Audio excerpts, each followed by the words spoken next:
Hi everyone, this is Yuri, this is ORIL, and it means that we have another amazing episode of our Innovation Blueprint podcast. And today we have another guest in our virtual studio. His name is Aditya Burman. Aditya, say hello to our guests and our listeners. Hello, everyone. So it's a pleasure to have you as a guest. I know that you are very busy and we tried to schedule this podcast for a long time and now it's happening and I'm really excited about that. Let me briefly introduce you, who you are, what do you do, and what company you represent. So Aditya is a Senior Vice President of Growth Innovation and Product and Strategy Leader for more than 20 years, almost 25 years of experience in that area. And right now he's representing the big company with name Lessen. And if we're talking about the Lessen on your profile, I mean, on the profile of the company, it says that Lessen makes caring for and improving real estate properties simpler, faster, and better through the best in class, fully outsourced and on demand property services. That sounds really cool, but not really clear. What exactly you guys do and what do you guys focus on? What's the core of the services that you provide or the product? I'm pretty sure you know the answer. So please share it with me and with our listeners. Sure. Thanks for having me on, Yuri. I really appreciate it, and I'm looking forward to our conversation. So, Lesson provides property maintenance services both on the commercial side and the residential side. So, if you're thinking about commercial like banks, retail stores, restaurants, etc., whenever they have a service that they need, whether it's broken toilet or an HVAC failure or something like that, and they're looking for some help, they can just reach out to us, and we have an entire operations team that will focus on getting the right vendor to show up on time and fix it and make sure that there are cost controls in place. Similarly, on the residential side, we do both multifamily, single family, build to rent, manufactured housing, builders, etc. But again, it is all about providing those services. And so whether it's occupied maintenance, where you have a resident and they have a problem and they ask for some help, and then we'll make sure that those maintenance services are completed, or it's vacant services where the resident is moved out and you need to do a turn or a renovation or something like that, we again will do that end to end. So that's what we have traditionally provided, and that's the services we offer, which you referenced. Additionally, what we are doing and what I'm focused on is our innovation, which is we're bringing to the market SaaS products in terms of how customers can manage their own operations without necessarily using us always, or if they need a marketplace and they want to buy materials and units and equipment for cheaper, or there's some other offerings that we have as well. So we're looking at the entire maintenance operation space, and then we're trying to provide a holistic ecosystem for our customers. That sounds pretty impressive. And again, based on your profile, the numbers that you guys show on LinkedIn and your website, it says that you have over 30,000 vendors. How's that even possible? Yes, because we've been in business for over 20 years. We've built up a vendor network of over 30,000 vendors actually. So we have 30,000 vendors, and in pretty much any trade that you can think of, plumbing, electrical, HVAC, pest control, you name it, we have vendors for it, and it's across the country. So it's been a long time, and it's taken time to develop it, but that's our strength now. That sounds pretty cool because I live in multifamily. I know all that pains with fixing plumbing, etc. And because you guys have such a big base of vendors, and I'm pretty sure that you work with a lot of multifamily communities, how can you manage that? Is that some specific software helping you to do that, or you have a strong management team, or a little bit of both? I would say a little bit of both. So we have a strong team with years of experience, and we've struggled through it as well. But we figured out solutions, and we've really got, I think, a really good operations team that manages it. But the operations team can only be successful because we have great software that we've developed that has gone deep to try and understand each area and then provide solutions. So we use automation, AI, or just data collection and mining that data to make better decisions so that we can help customers. They don't need to figure out who to send. We figure it out. We make sure they show up on time. If they cannot accept, we find the next vendor or the next vendor. We vet the vendors. We make sure they're compliant with insurance needs. They have the certifications they need. They're purchasing HVAC warranties if they're installing a new unit. All of that we manage end to end. Yeah, that sounds pretty complicated, and I know that a lot of compliance and policies involved there. And I know that's one of the challenges that companies like yours have. But can you tell us what was the biggest challenge while you're growing, like for the last 20 years? Yeah, I mean, I don't think our challenges have been different from any other company that's seen the success that we have. Obviously, it's finding the right customers, ensuring we have a product market fit, really understanding those needs and then fine tuning our services, dealing with economic conditions. So, for example, this year we've seen more snowstorms. And so, how do we make sure that we have enough coverage so that our clients, their locations have, the snow removed and things like that? The sidewalks are de-iced. So it's just going through the challenges of those things and then just developing expertise in it. So I think those are the things that we've had to solve for. But one of the things that is in our DNA that has really helped us is that we've always taken an innovative approach and relied on technology. So we get better at what we do consistently. Okay, that sounds amazing. And based on your impressive experience and your huge amount of vendors, what else can help you to stand out from the crowd? Because I know a lot of companies who does kind of similar services that you do, but how you can stand apart of them? Sure. So, I think the way we stand apart from them is a few ways. One, we are customer obsessed, and when I say that, I mean that in that, if you look at our development team, we spend time with customers. Our customers will be referrals to say that yes, we've spent time with them. We understand their pain points. We go to their locations. We talk to their property managers and truly understand how do we improve the process so that it aligns to what they're looking for, right? So that's critical. I think the second thing is just the experience and the core competencies we've developed over time. I don't think that there's a lot of other companies that can actually say that. And we've built technology that enables that. So when we say we're taking technology to the market and we're providing a SaaS option, it's not based on what we think it is. It's based on the fact that we've lived it and had to work through it and figure out the challenges for 20 years. So there's a lot of experience and knowledge that goes into our technology offering. And, whenever we show it to customers, the feedback we always get is, wow, you guys have gone really deep on this. So that's really great.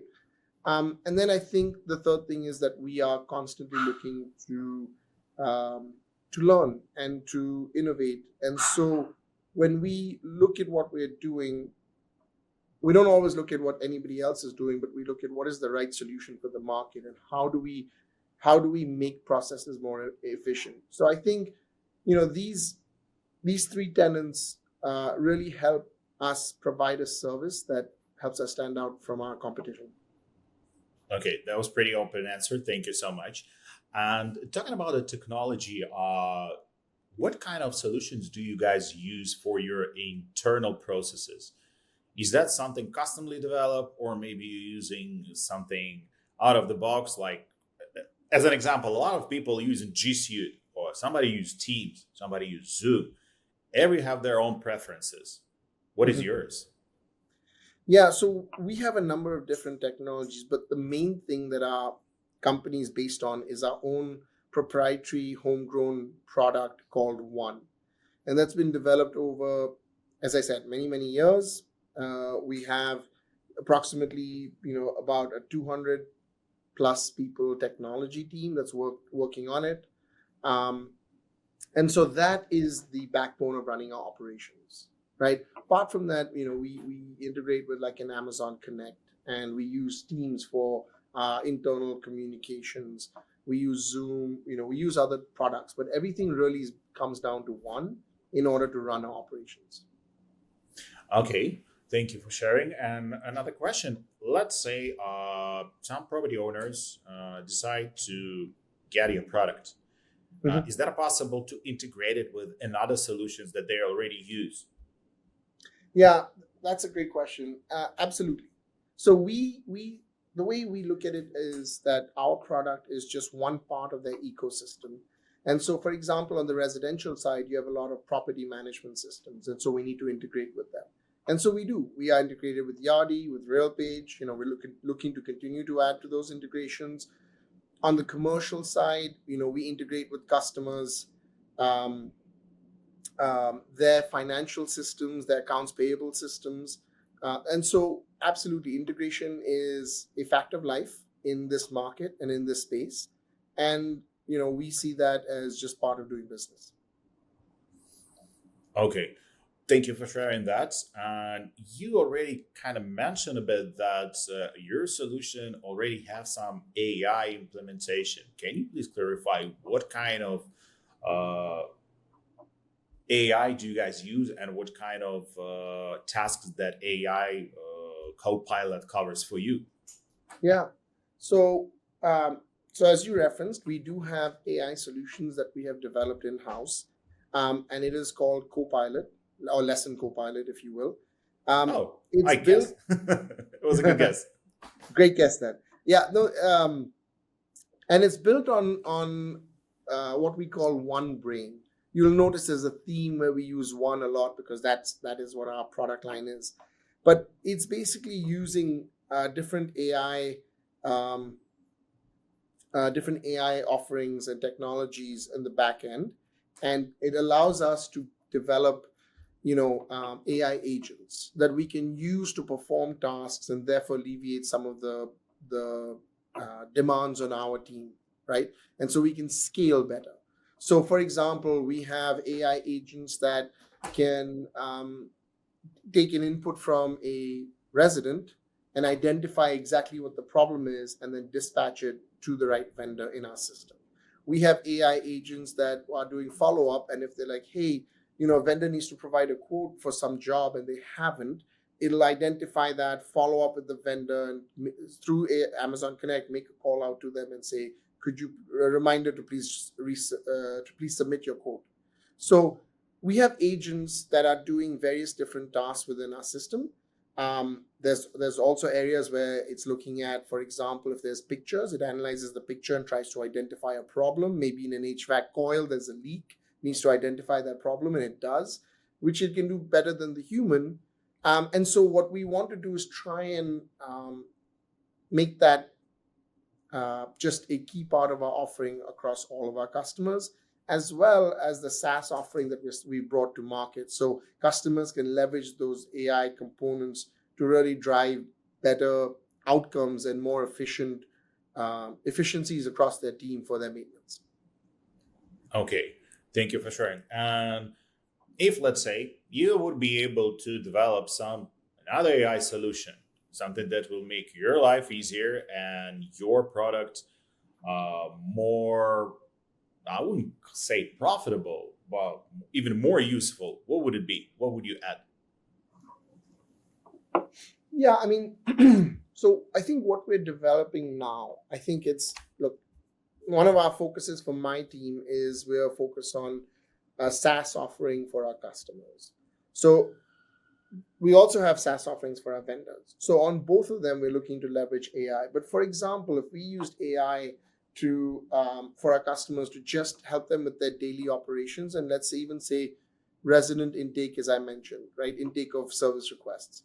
I think those are two key things. If I had to guess at what, or not guess, but if I had a wish list of what I wanted immediately, I think it would be more, around the analysis of pictures and invoices to make sure that those are accurate so that we can offer our customers better controls on financials, right? That is something that we are looking to add in as well this year. So it is exciting. And then on the vendor side, for example, we're doing stuff around optimization of their technician routing, right? How do you find savings for vendors with this. It's challenging these economic times. There's tariffs, there's so many other factors in play, and people are seeing with inflation rising costs, and they have to try and make it all meet. So how do we help them do that? And I think that some of these solutions will take away a lot of the more standardized tasks they need to do, so they can focus on the more challenging tasks, and that way it makes them more efficient. That sounds amazing. Is that something that you already start working on, or it's just an idea that you would like to implement? No, we've already started working on it. Our technology team has, in fact, done a demo recently, and we've also launched it with one of our biggest customers. So, a lot of these things that I talked about, we have some of it already launched, and if anybody's interested, we are happy to show them the product and what it can do. But there are also things that we are working on. So the way I see AI is that it is continuously evolving, and how do we use it for use cases, right? So we've done some use cases, and now we continue to add more and more use cases.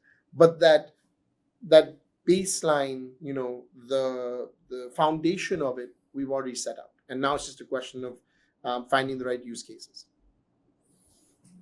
That sounds pretty good and very promising. And if you're gonna dive a little bit deeper into the future, let's imagine, where do you see the AI, let's say in 5 or 10 years from now,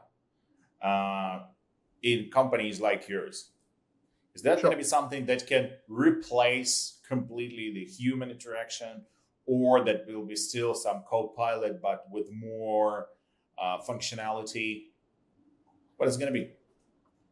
Yeah, I mean, I think there's a few factors in play. One is, in the maintenance space, you still need a human to do the work. Until you have a robot or some sort of AI entity that can go and complete and fix a toilet or fix an HVAC system, you're still going to need a human to do that. I don't see that happening in the next 5-10 years, but that we might be surprised, right? So there is that aspect of it. But what I do see for sure is that AI is going to make us more efficient.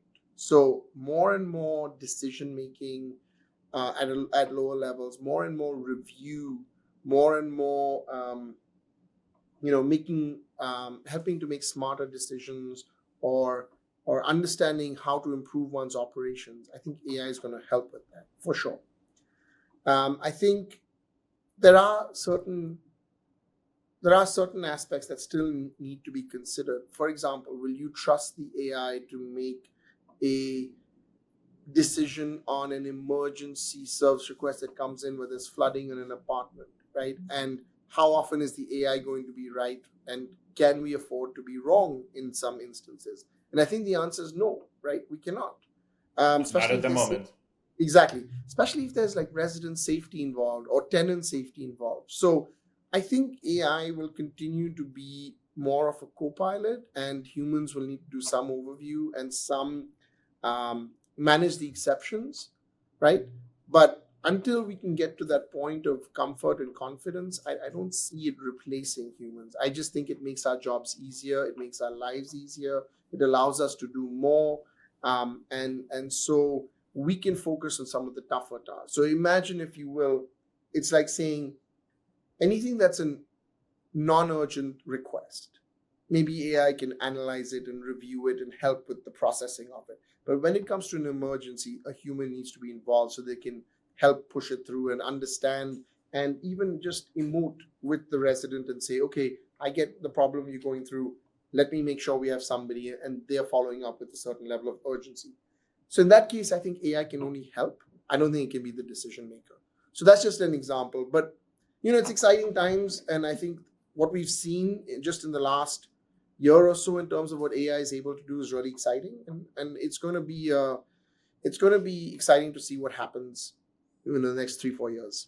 Oh yeah, I totally agree about that, and it's kind of interesting to watch that, because I remember like the first time when I started using GPT, and it was kind of, I don't know, funny application where you get, okay, GPT, send a letter to, I don't know, the president of America, and say something that I'm not satisfied with the politics or something, or I'm satisfied with the politics. Make it rude, and boom, it gives you the letter, like a really rude letter. You're like, oh, that's kind of funny.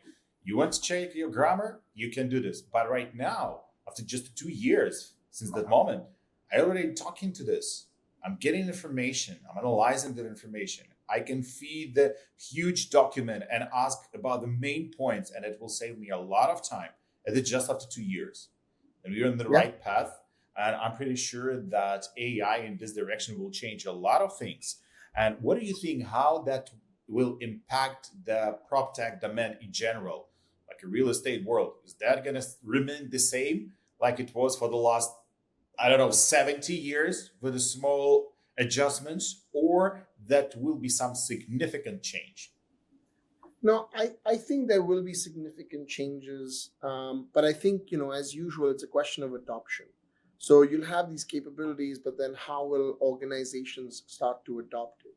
And I think the early adopters will see, some success, and then there'll be this trend where you'll have, as with all technology, right? You'll have a larger set of customers out there adopting, and then finally, everybody adopts it. So I think it's just a question of how that happens that we'll see the change in real estate, and real estate management and operations. But it is going to happen.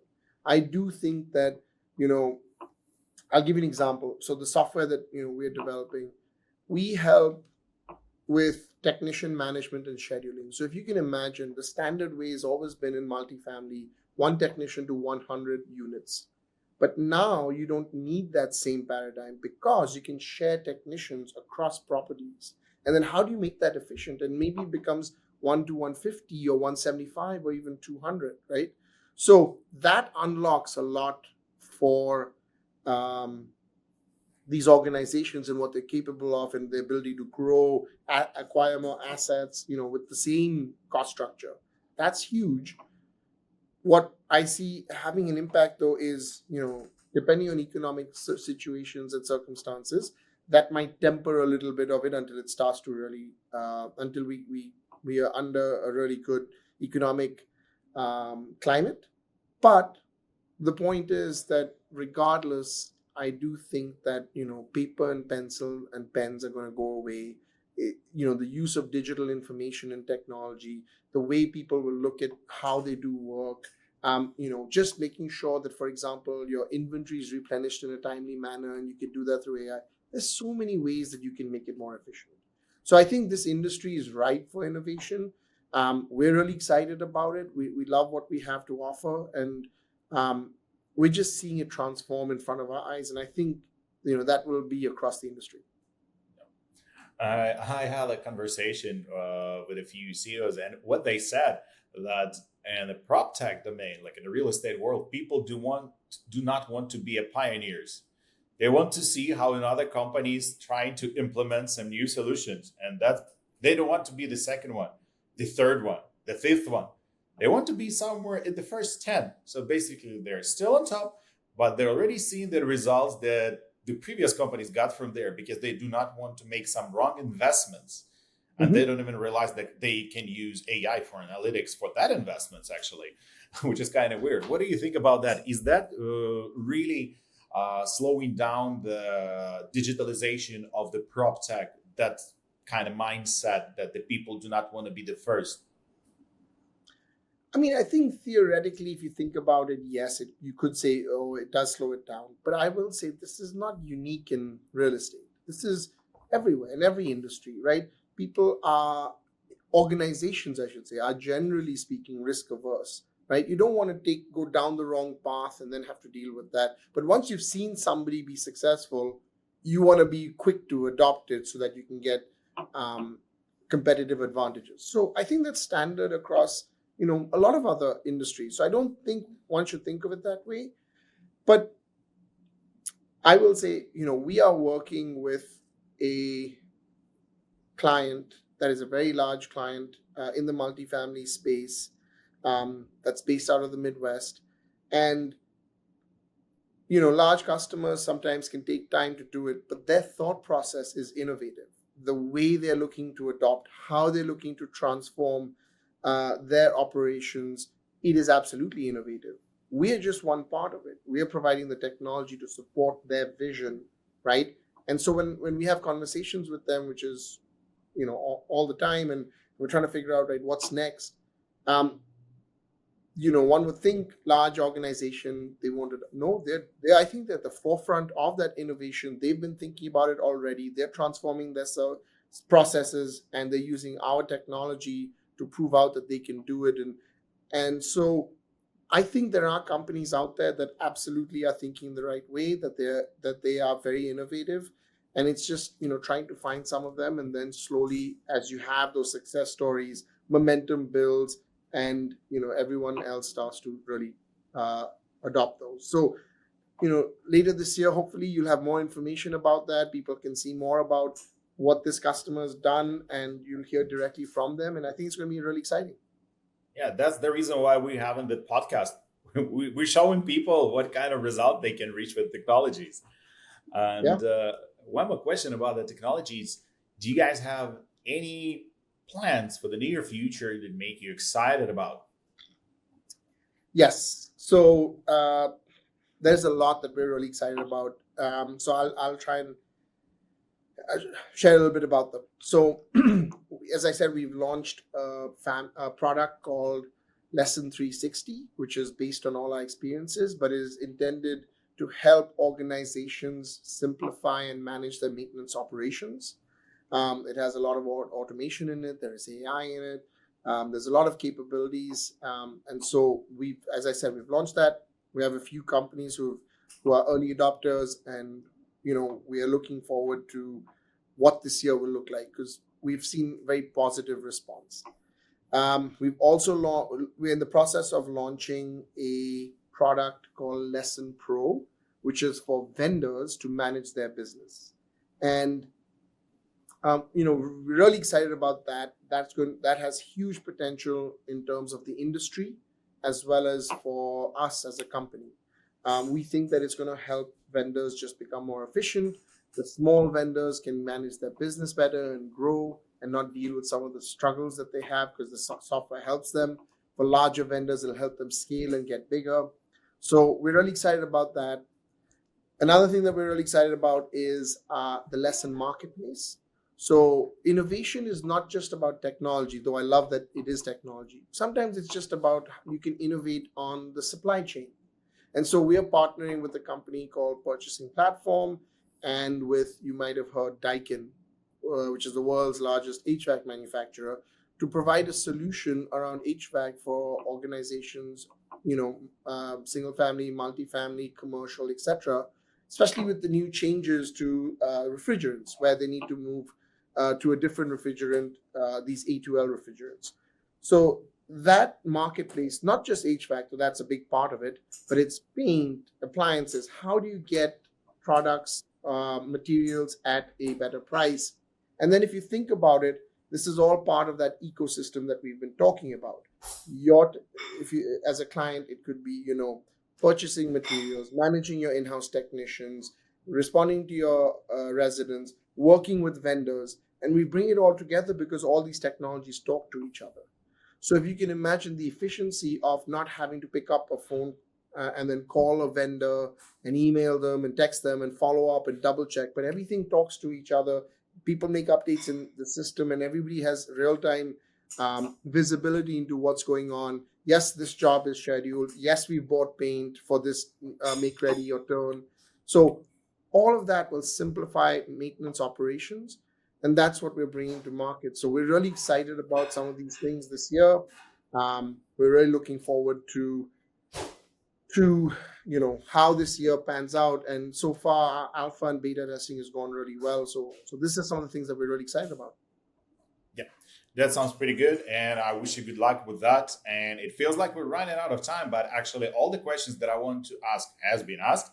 So couple more things that I would like to hear from you is how our listeners can get in touch with you if, let's say, they're interested in your services, where they can find out more information. Yeah. So if anybody's interested in any more information, I would recommend, you can always go to our website and go to lessen.com. You can contact us from our website. If there's specific products you want, the specific pages, and you can, contact us through those forms. We have a newsletter that you could sign up for and just get updates from us. And of course, LinkedIn, we have, We have LinkedIn profiles, and so you can just follow the organization, and you will constantly see updates on all that we're doing, the press releases, the new things that we're doing. Yeah, absolutely. We'd love to be able to share that information with anyone who's interested. Okay, so thank you for sharing your context. And the last thing that I always asking from our guest, what going to be the final statement from your side for our listeners? Wow, that's a great question. I think that there are a lot of companies doing a lot of exciting things in the real estate space. And I have just been in the real estate space for 4 years, but I absolutely love this industry and this space, and I hope to stay here for the rest of my career. But definitely, look, ask, learn, follow podcasts like this, where you guys bring different companies and their services to into the spotlight. And I think there's a lot of exciting things happening in this space. And 2 years from now, this space could look very different. So, the companies that are actually interested in it and following and really curious, they're going to be successful. That's what we try and do. We love to see what everybody else is doing. We like to get inspiration and ideas. And I think this is just an exciting time. Okay, that sounds pretty good. So that was Aditya Burman with us from Lessen. Aditya, thank you one more time for finding the time in your tough schedule for recording this podcast. I really appreciate it. We're going to launch that soon. And as soon as it's going to be on air, I'll let you know. So thank you so much. And just say goodbye to our guests. Thank you, everyone. Hope you enjoyed it. And Yurii, it was a pleasure. Thank you so much for having me on. That was my pleasure too. So thank you again. And to our listeners, I want to say, guys, that's not the last episode. We are already going to another one that we're going to launch very soon. So please following us, follow the updates regarding the podcast, and I'll see you next time in our Innovation Blueprint podcast new episode. Have a good one. Ciao for now.